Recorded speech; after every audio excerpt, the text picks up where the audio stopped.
যারা নিজেদের জ্ঞান পর্যন্ত পৌঁছাতে পারে না, আমরা চাই আমাদেরকে এই সমস্ত জায়গা করতে দেওয়া হোক। যাদেরকে আমরা হেদায়েত দেয় না, তার মাত্র প্রমাণকারীদের একটা কল দেব।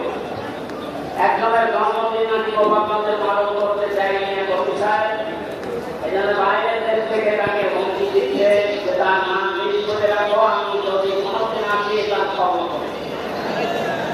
আমি কথাটা জানার পরে মিলালাম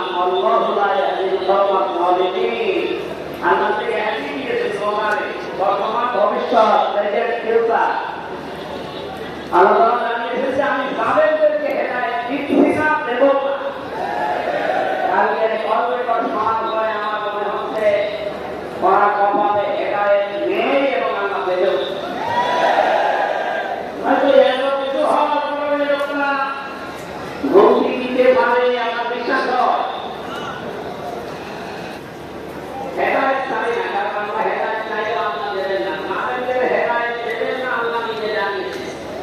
কারণ তাদের বিরুদ্ধে মামলা দায়ের করবে আল্লাহ নিজে। এটা আমি জানালাম।